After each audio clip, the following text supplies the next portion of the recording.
Before we get into today's video, I do want to let you guys know that this video is for educational purposes only. Please remember to be kind to everybody everywhere in your everyday life, in your home, in the grocery store, and especially in the comment section down below. Please do not show hate to anybody, anywhere.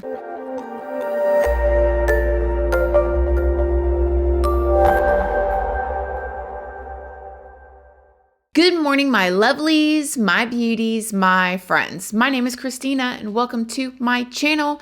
If you're new here, thank you so much for clicking on this video. I really hope that you will subscribe, stick around, take a chance in hearing some things that I have to say. And if you are a returning subscriber, y'all already know, y'all are my babies.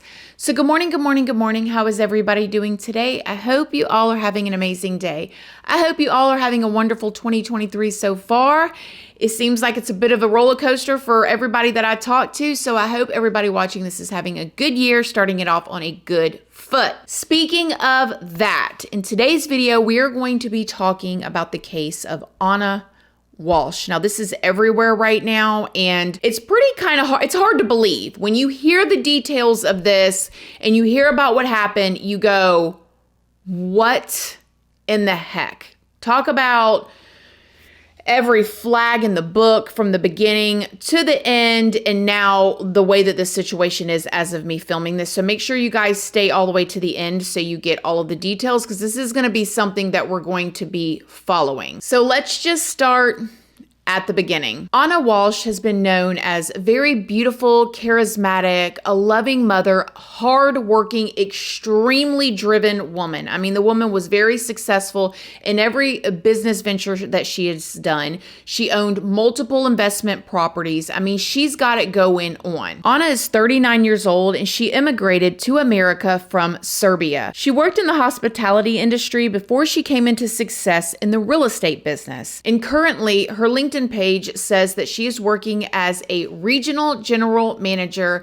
at a well-to-do, highly respected, very good real estate company. Anna is married to a man named Brian Walshe, and this is probably the face that you guys are seeing all over the news right about now. And Brian and Anna seem to be extreme opposites from everything that I can find online, from their history, from their family, to the way that they grew up, to appearances, to careers, to all of that jazz. So Brian is actually 47 years old and he doesn't have a very good reputation. Brian's an art dealer from Massachusetts and his parents are Dr. Thomas Walshe and Diane Walshe, who he had an estranged relationship with over allegations of stolen money over $1 million before his father passed in 2018. Because of these allegations of the stolen money, allegedly his father didn't speak to him for 10 years. Now, you got to really do something, in my opinion, to probably not be spoken to from your father for 10 years. Now, I know people have rocky relationships with their parents, and sometimes the parents are the problem, but just stay with me here, because he was an only child. So he was the only one to be underneath his father's earnings and wing. Because of this estranged relationship and his father just basically being done with him, he wrote him out of his will. So when his father passed away in 2018, Brian went up there like, hey, what's mine? And they said, nothing. Allegedly, Brian went in and ripped up the paperwork and stole over $100,000 from his father who had just passed.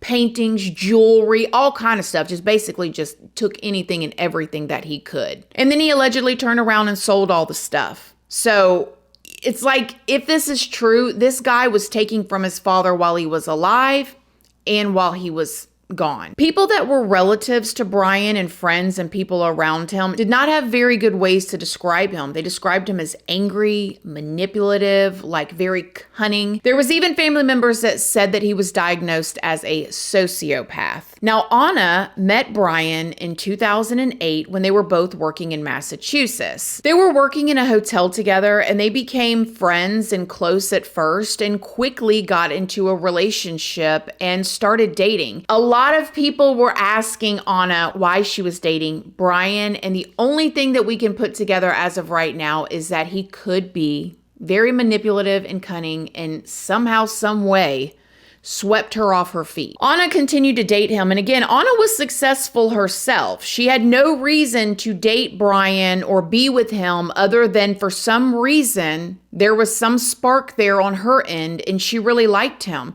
However, in 2014, Anna would go on to call the cops and say that somebody was threatening to end her life. Now, later documents that have come out says that it was Brian. However, Anna quit cooperating with the cops. Like so many people do when they're in these types of situations. You get into a fight with your spouse, they threaten you, hurt you, whatever, and then they woo you, they talk you out of it, and you go down and drop the charges and refuse to respond. And that's what seems like happened with Anna. I need to go ahead and say that Anna was also known to be a very private person. Okay, she was from another country. Cultures are different. Over here in America, we're busting it wide open, turning on our camera and telling every deep, dark secret of our life.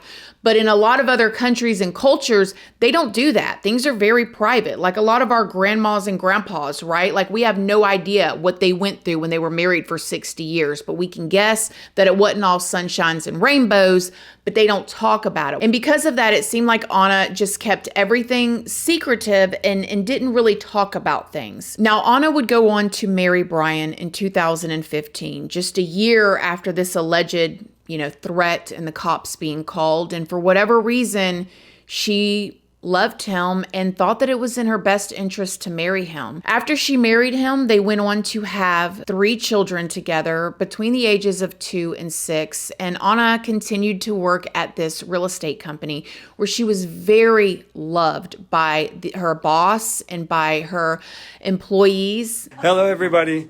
This is Jam Mutlu of the Mutlu Group with eXp Realty. How are you guys doing today? I have my entire team here with me. We've got all kinds of amazing folks here in the room. I'm going to show you one of them. Here she is, an elf. Oh, that was me. Hi. That was you. Hi, yes. An elf on the show. Yes. Her children were so excited to see her this morning. They said, "Mom, you look beautiful," right? Isn't that what they said? And they were excited to see me, yes. And they were excited. Yes, they were excited to see her. Okay, so guys, everybody, here is our wonderful team. Lydia, come on into the picture. Hello there. Here's the Mutlu Group having an amazing, amazing team retreat here at the Prudential Tower. We're at, okay, how do I do this thing? Okay, here we go. I think like that. And as you can see, she was just so cute and spunky. She loved her children. All of her friends said that she was like basically a super mom. She was either working or engulfed in her children. She would take them to pumpkin patches and cook with them and do arts and crafts with them. She was just a very well-rounded, loved woman. Anna and Brian lived together with their 3 children in Cohasset, Massachusetts, and she would commute weekly to Washington, D.C. for work. The small town of Cohasset is said to be safer than 98% of the cities in the country and has a median home value of almost $900,000, according to the Bureau data. So they're living in this extremely safe town where the median house price is almost $900,000, and they're raising their children together, and it just seems like things could not be like any more perfect. Everything is safe, everything is, high quality, and things just seemed great from the outside. Something weird though is some of Anna's friends would come out and say that when they would ask her about her husband, she would immediately change the subject and she would only want to talk about the children. What do you know about Brian? Unfortunately, not much, because every time when we would have a conversation about Brian, it would be switched to children or brushed off. So we... What do you mean brushed off? How would the conversation go? Literally switching the subject. So, and I said, if there is anything it's okay. And she said, everything is fine. Did Anna have the type of personality that, if anything perhaps was going on, would she ever display it? Or was that against her personality? That's what probably we felt, that absolutely nothing about personal. And also at the parties, she was alone. She was not with a husband.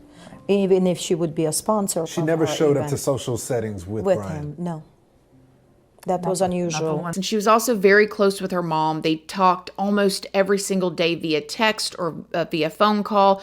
They were very, very, very close. And then you have Brian, okay, who we know allegedly did all this stuff to his own father, but that's not it. In 2016, he was actually arrested for fraud, and this was kind of a big fraud.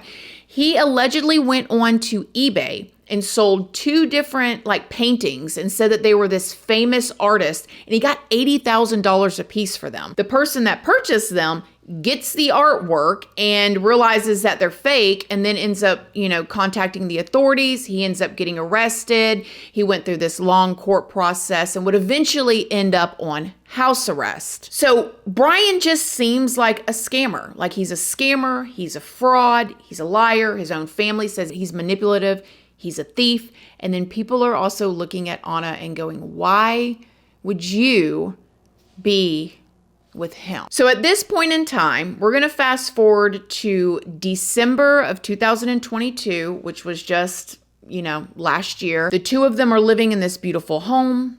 Their 3 children. He is on house arrest for these fake paintings that he sold. And they decide that they're going to have some friends over for New Year's Eve for dinner. Now, according to Brian, he and Anna hosted this New Year's Eve dinner with a friend around 8:30 p.m. The friend says everything seemed completely normal and that they had a good time. Brian had cooked an elaborate meal for us, and we hugged and celebrated and toasted and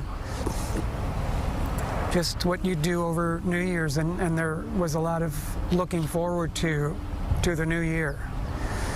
Like there was no indication of anything other than celebrating the new year, like problems on hold, whatever life's problems were, and life always gives us matters and problems and things to deal with, right? That just always is. It was festive. She was texting with friends, and she was sitting next to me at the bar stool and at their kitchen.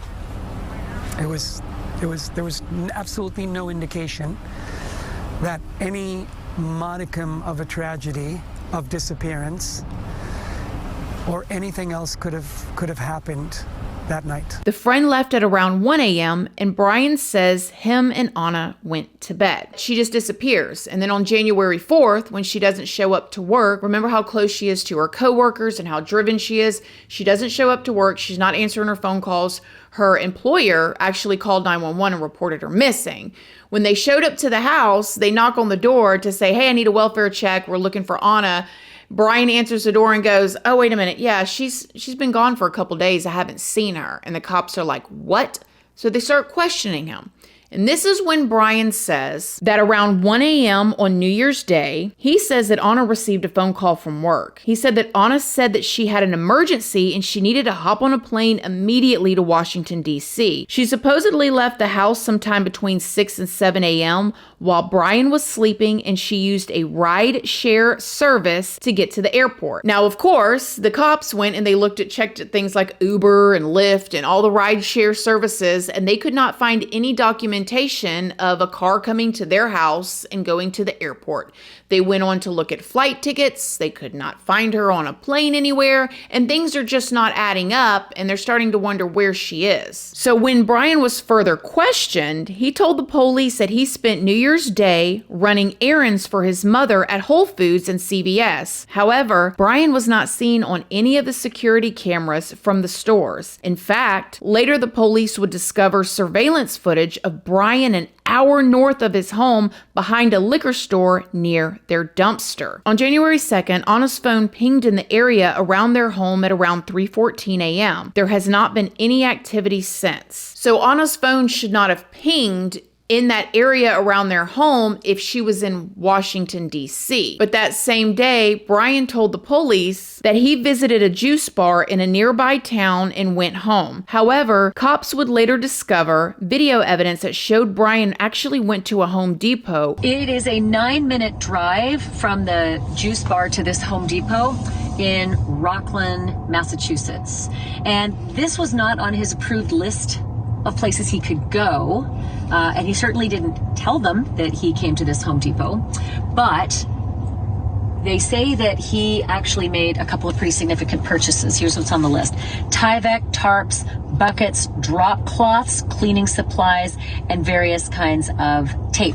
They also say that he was on surveillance wearing a blue set of surgical gloves and a black surgical mask. And when he left this Home Depot, he headed back home. Again, it is presumed that his 6-year-old boy was either in the car or in the Home Depot with him. Wearing a surgical mask and surgical gloves, he's in this Home Depot and he bought over $450 worth of cleaning supplies. It's strange when your wife is missing and you're telling the cops that you're one place and they catch you on the security footage at Home Depot buying $450 worth of cleaning supplies.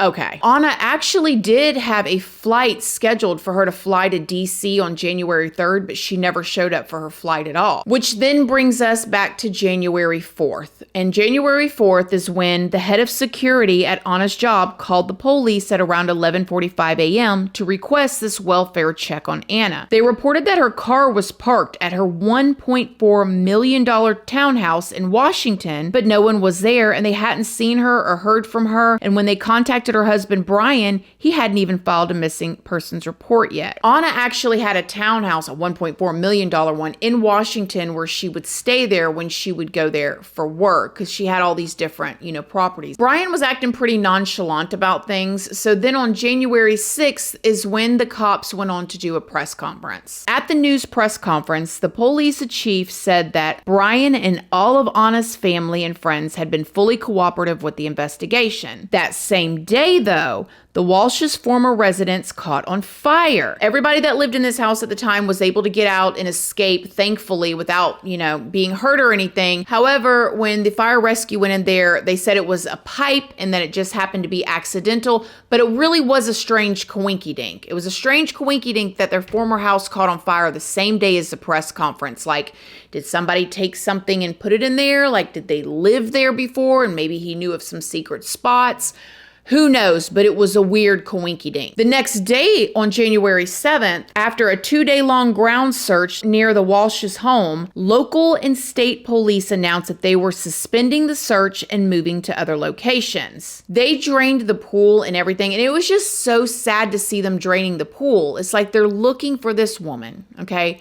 Her 3 kids are there missing their mom, not knowing what's going on. The husband's doing all this weird stuff.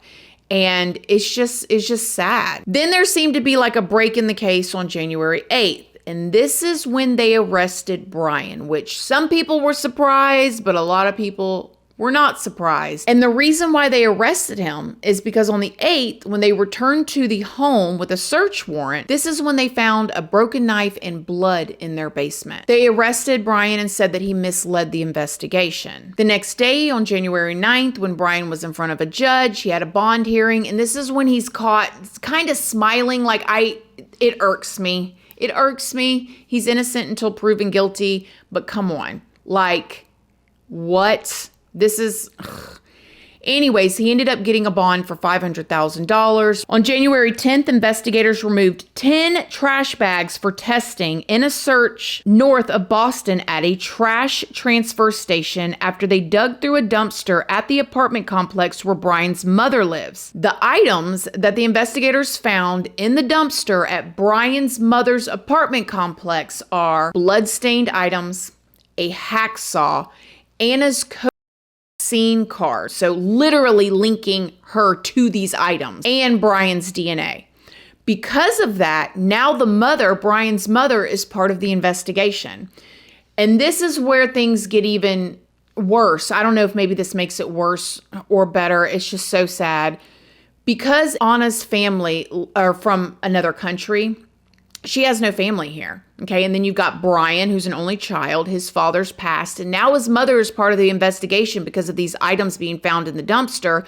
Because of this, the 3 children are now in foster care. So these 3 children went from having their mother who lived for them, loved them, a mother who was working hard in order to, probably give her 3 kids the best life that she could give them. Now they're sitting in foster care with the mother missing and the father in jail waiting to go to trial. But at this point, kind of similar with the Casey Anthony trial, they did not have enough to really, charge him with something big until January 17th. On January 17th, this is when it came out that they were going to be charging him with murder. On the 17th of January, the DA went ahead and announced that they were issuing this warrant for murder. And of course, he was already in jail, so they could go and serve him and arrest him right then and there. And they charged him with this because they said that Brian is now accused of assaulting and beating his wife with the intent to murder her, as well as moving her body, according to the criminal complaint. Details on what led the prosecutors to pursue a murder charge against Brian weren't outlined until Brian Walshe's arraignment the next day. This is where he entered the plea of not guilty. Investigators found more than a dozen disturbing Google searches made on his son's iPad, allegedly made by Brian minutes before he had originally told the police he had last saw his wife. These Google searches, you guys, that he was doing on his son's iPad. Defense attorney Tracy Minor requested the court release Brian from custody, but the judge ordered him to be held without bail pending indictment. Thank God. And Brian is scheduled to be back in court on February 9th. But on March 10th, we'll see what the probable cause affidavit is. But I don't know if what we need much more than this. I mean, it seems so bad. Now, there's a lot of rumors of what people think happened, and one of them seems to be, because the cops have been searching in this like landfill, they believe that he put her into little pieces and disposed of her in like all these dumpsters and stuff, and she's in pieces in this landfill. Man, this is just heartbreaking. Heartbreaking. And it just makes you think that 2014, when he threatened to end her life, if she would have taken him seriously. When someone threatens to end your life, you gotta believe them and get away. We just talked about this with the Courtney Clenny situation. There's literally a recording. If you guys didn't watch those videos, there's a part 1 and a part 2 out now. She literally said to him that she wanted to end his life. And allegedly she did. You know, she did. She's saying it's self-defense, but no matter what, she did. And in this situation too, and this is not Anna's fault, and that's not Christian's fault. This is not their fault. I mean, we as humans, we want to believe in people when they say they're sorry, and we want to love them and we want to forgive them, but goodness gracious. And it's just so sad, because what it sounds like with Anna and her friends is like she didn't talk about what was going on behind closed doors with this guy. And it could have been anything, because, you know, she just kind of just kept her mouth shut and grin and bear it. And like, oh man, this is awful. I hope that she's out there somewhere, but it's just not looking good right now. Now, I'm just going to add in a couple just little fun facts that you guys may not know. A week before Anna went missing, around December 25th or so, Anna was actually texting her mother, and she texted her mother and asked her to come to Washington. And her mother was basically like, you got to give me a little bit more time than that, because I mean, she's not even in the country. She was like, can you be here tomorrow? Well, she wasn't able to make it, but her mother knew that something was wrong. Her mother went on to tell her, listen, I can't be there tomorrow, but I mean, I can come in February. And then this is when Anna would tell her, like, no, don't worry about it. Me and Brian are making plans for February. So maybe she just didn't want her mom to worry or something, but dang it. So I will keep you guys updated on this case. When the probable cause affidavit comes out, I'm definitely going to be going over it. We'll see if there's anything new if we're going to do a video. But you guys, at the very least, make sure you're telling somebody. Tell somebody if something's going on, because this is devastating. This is so devastating. So what do you guys think? If you heard about this, what do you think about Brian? Like, I want to know what happened. What happened with this guy? He's seemingly really married out of his league. I mean, he was a scammer and a fraud, and like he's with this like awesome woman, stunningly beautiful woman, wonderful mother, hard worker, made buku money, and this is what he did. Ugh. Let me know what you guys think. Other than that, thank you guys so much for being here. I hope you all have a wonderful weekend. Don't forget to go outside, drink your water, and please reach out to somebody if things are not good in your own home. I love you guys, and I'll see y'all in the next video. Bye. Love you guys. Bye.